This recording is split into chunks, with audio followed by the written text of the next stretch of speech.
I need to pray. I have to pray. It's time to pray. Where do I pray? Will it be awkward? How do I ask? Welcome everyone, it's Bliifee. And in today's video, you're going to learn about how to pray in public or anywhere outside the comfort of your home. To be able to do this, there are 5 steps to follow. Step 1. Understand and plan your day. Step 2 is to prepare and be ready for your day. Step 3 is wudu, which is purifying yourself before you pray. Step 4 is finding a place to pray. And step 5 is finally praying in public. Let's get started with the first one. Step 1, which is understanding and planning your day, is all about understanding timings.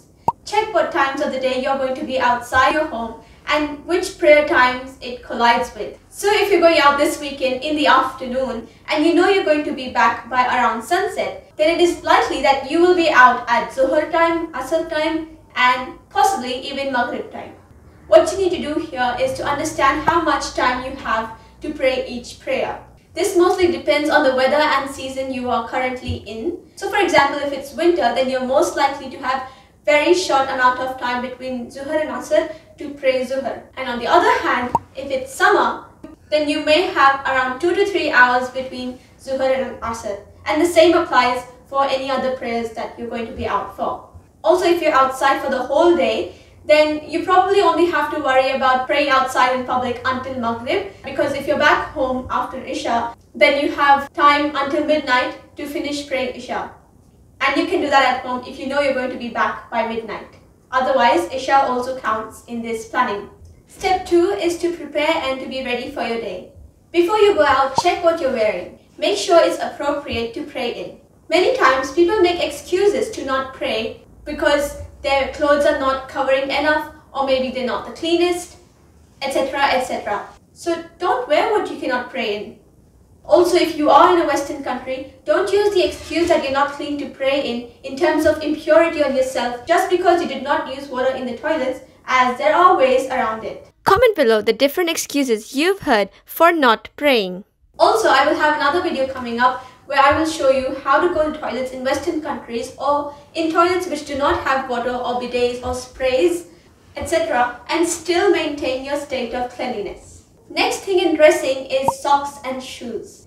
This is mainly for the ladies out there. Sometimes, even though our outfit is good enough to pray in, we may find that because of the different postures in our prayer, our clothes such as jeans, abayas or shorts for men might lift up and expose the parts of us which are supposed to remain covered while we pray. So in this case, you can wear socks which are thick enough and not see-through, or you can keep a pair of such socks purely for the purpose of praying outside. I also wear shoes which go above the ankle, and this helps when I'm not wearing socks which are thick enough and when I can pray with my shoes on. Don't forget, praying with shoes is a sunnah. Step 3 is wudu, which is purifying yourself before you pray. There are 2 ways you can do this if you want to pray outside in public. One is to do wudu before you leave home for the day, and the second way is after you go outside, stay in wudu or make your wudu again in public toilets. I will have a video explaining these 2 in further detail. However, for now, we will talk about these briefly. If you choose to do wudu before you leave home, then there are a few things to keep in mind which will break your wudu. And then you'll have to make your wudu again.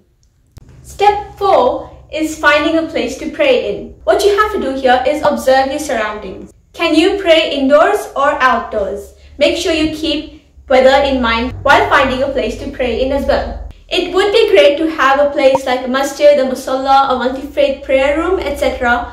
But if that is not possible, and if you are in a public outdoor space such as a park, then feel free to just start praying there. If it is a place where it might look awkward to just start praying, then your best bet is to ask someone who works in that area or knows about the area you are in. Most of the time, asking will help you find a place to pray in. All you have to do is ask. Excuse me. Yes, how may I help you? Is there somewhere I can pray? Anywhere it's like a small room or somewhere I can be in for 5 minutes or so? Oh yeah, sure. Come along with me. I'll show you. You will either be directed to a place that is dedicated for prayers, such as a multi-faith room or a prayer room. or they will allocate a room to you, such as a meeting room or any other room that they have, or even a small corner down the hall, etc. Sometimes you might be denied, like they might say that they don't have anywhere that you can pray in, and then this is where you have to get creative. Parents' room has been my go-to spot when I cannot find any other private, secluded, closed area to pray in, especially in malls. Sometimes these places are full and sometimes they're really deserted, so it does not matter if you're in there, and usually they have these like curtains and stuff you can use. No one's going to question you. Another spot you can consider are changing rooms. These are very popularly used for praying in. Make sure like you don't spend too much time in there because staff will start to get suspicious of what's happening in there. Grab a few clothes and just go in there, pretend you're changing, just start praying in there. It doesn't matter.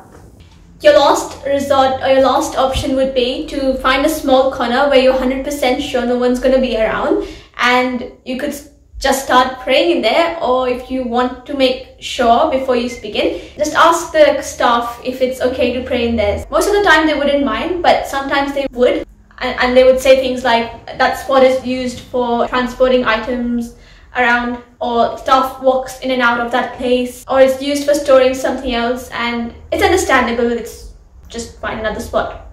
Step 5 is finally praying. Start off by first finding the direction of the Qibla or direction to pray in by using the compass on your phone or any other suitable app. You would need something to pray on, such as a janamaz or the prayer mats, etc. And if you do not have this, or it's too bulky to carry along, then there are a few other things you can do. There are some things that everyone has or every place has, such as tissues.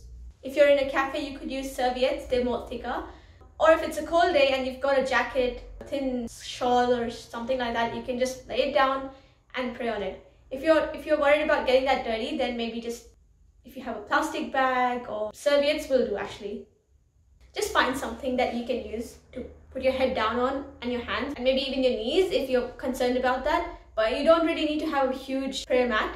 You could also find places which are clean enough. You can wipe that spot that you're going to pray in, or if that spot has a carpet, that's good. Just find something that you can do to make sure you're not going to be praying on unclean or disgusting surfaces, because usually corners are not the cleanest. It would be great to have a friend with you to supervise you or help shoo off any awkwardness or deal with any awkward situations, such as people talking to you when you're praying and you obviously cannot respond because you're praying, and they don't know what's going on because they don't know you're praying. A good thing I find about praying in different areas is that it makes you feel fresh and even more focused, because it's a new spot and you're not constantly praying in that one spot you pray in. I found that if I continuously pray in the same spot all the time, then it becomes quite monotone, and that's why it's good to have a variety of places to pray in and to try out different spots. There's also a saying that the earth will give witness on the day of judgment of the places you prayed in. So yeah, just start praying following these 5 steps, which was to understand the timings of your day, to prepare and be ready for your day in terms of dressing, by doing wuzu, finding a place to pray, and finally praying. And let's hope no one joins you thinking you're doing yoga or... Post pictures of yourself praying the randomest of spots and hashtag it with Salah everywhere. Don't pray for the photos, but pray first for yourself and your creator, and then take the photos. So get hashtagging once again with hashtag Salah everywhere. If you like this video, give it a thumbs up and subscribe for more videos on how to balance your lifestyle and beliefs. Until next time, live your beliefs and stay tuned to Bliifee.